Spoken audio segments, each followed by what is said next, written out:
আসসালামু আলাইকুম এভরিওয়ান, আশা করি সবাই ভালো আছেন। আজকে বৃষ্টি দেখে মনটা একদম ভরে গিয়েছে। অনেকদিন পর আসলে বৃষ্টি হলো।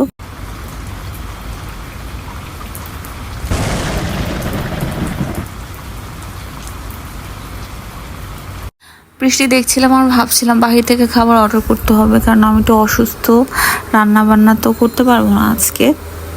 তো এই কথা ভাবতে ভাবতে হঠাৎ করেই কলিং বেলের আওয়াজ পেলাম। মা দরজা খুলে দেখি আমার বাবা আসছে।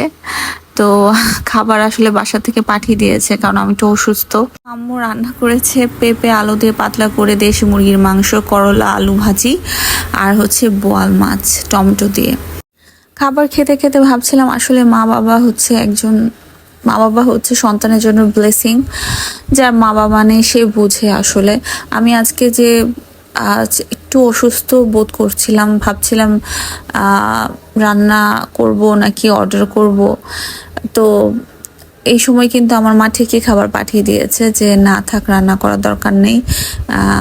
এই যে ছোটোখাটো একটু কেয়ারিং, এটাই হচ্ছে মানে জীবনের অনেক বড় পাওয়া, যদি বাবা মা থাকে আর কি।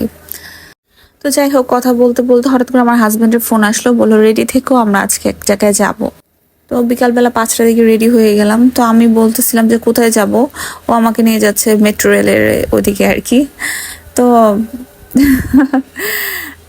ওর একটা বদ অভ্যাস, আমি বলি যে কখনো আমাকে মানে যে কোনো কিছু প্ল্যান করবে আমার সাথে শেয়ার করবে না। মানে যদি সে চিন্তা করে 10 দিন আগে যে এই জায়গায় যাব, তাহলে সে আমাকে হয় আধা ঘন্টা অথবা 15 মিনিট আগে আমাকে বলে দিবে। জিনিসটা আমার একদমই ভালো লাগে না। আমি সবসময় চাই ওই জিনিসটা চেঞ্জ করুক। তো যাই হোক, মেট্রো রেলে গিয়ে কিছুই হয়নি, আবার আমার ফেরত আসতে হয়েছে, কারণ মেট্রো রেল অর্ধেক গিয়ে স্টপ হয়ে গেছিল।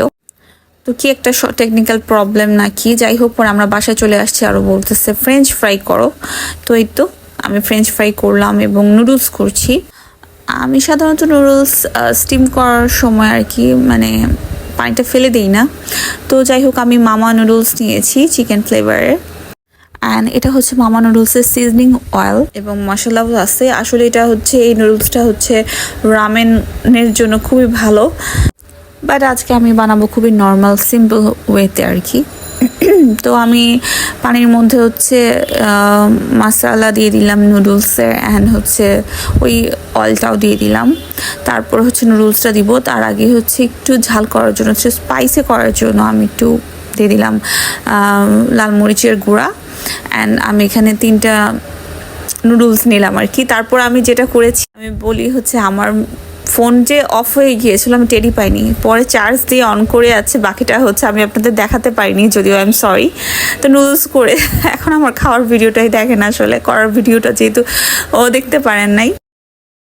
Few moments later. তো নাস্তা খেতে খেতে একদম 7:30 বাজে। এখন হচ্ছে ডিনারের প্রিপারেশন চলছে আর কি। তো এখন আমি রান্না করব।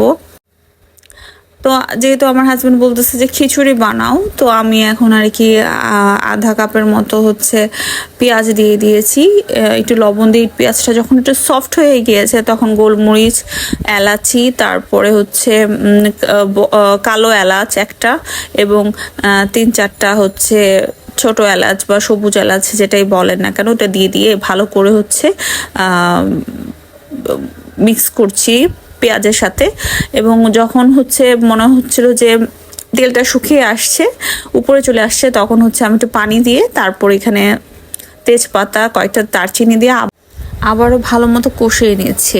তার কারণ হচ্ছে ভালো মতো যত কষাবেন র ফ্লেভারটা, আসলে মশলার র ফ্লেভারটা চলে যাবে। এটাই হচ্ছে রান্নার হচ্ছে মেইন ট্রিক্স। বিয়ের আগে তো রান্না বান্নার ব্যাপারে খুবই আনাড়ি ছিলাম। এখন আসলে আসলে প্রত্যেকটা মেয়ের লাইফে চেঞ্জ আসে বিয়ের পরে, এটা আমি নিজে বিয়ে করার পর বুঝতে পেরেছি। কারণ বিয়ের আগে ভাবতাম যে বাচ্চা হলে বাচ্চার ডাইপারের জন্য একটা কাজের বুয়া রাখবো, বাচ্চার খাবারের জন্য একটা কাজের বুয়া রাখবো, এটা করব সেটা করব। আসলে এসব শুধুমাত্র কল্পনাতেই সম্ভব, বাস্তব জীবন অন্য রকম। তো যাই হোক, আপনাদের সাথে কথা বলতে বলতে এখানে কিন্তু আমি মশলা দিয়ে দিয়েছি। আমি দিয়েছিলাম কিন্তু 1 টেবিল চামচ রসুন বাটা, 1 টেবিল চামচ আদা বাটা, তারপরে জিরা বাটা হচ্ছে 1 টেবিল চামচ, তারপরে এটাকে ভালো মতো কষিয়ে 1 চামচ হচ্ছে মরিচ, 1 চামচ হলুদ দিয়ে তারপরে যেখানে সব আমি 3 রকমের ডাল নিয়েছি, ডাল ভালো মতো হচ্ছে মশলার সাথে মিক্স করছি।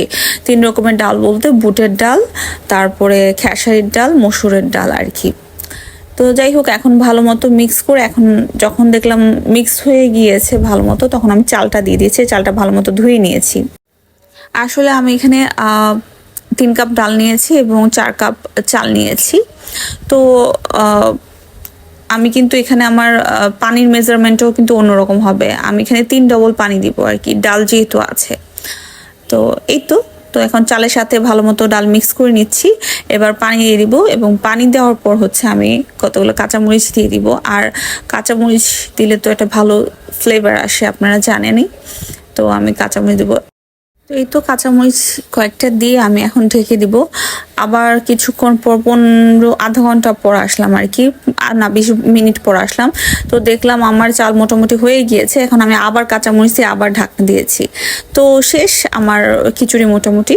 আর এখন আমি এই ফাঁকে কিন্তু ডিম ভুনা করে ফেলেছি। তারপরে এই যে দেখেন গরুর মাংস করেছি। সাধারণত আমি গরুর মাংস আলু দিয়ে বেশিরভাগ করি, কিন্তু এবার আজকে একটু অন্যরকম করে করলাম, আলু ছাড়া আর কি, ভুনা করে করলাম আর কি। আর তারপরে বেগুন ভাজা করেছি। এই তো খুব সুন্দর করে সবকিছু একত্রে পেরে এখন হাজবেন্ডের কাছে যাবো আর কি। তো যাই হোক, আমার ভিডিও যদি আপনার ভালো লেগে থাকে, আমার রান্নাবান্না যদি আপনার ভালো লেগে থাকে, তাহলে অবশ্যই আমার ভিডিওতে লাইক, কমেন্ট, শেয়ার করতে ভুলবেন না। আপনাদের সাপোর্ট আমার অনেক দরকার। আজ এই পর্যন্ত, আল্লাহ হাফেজ।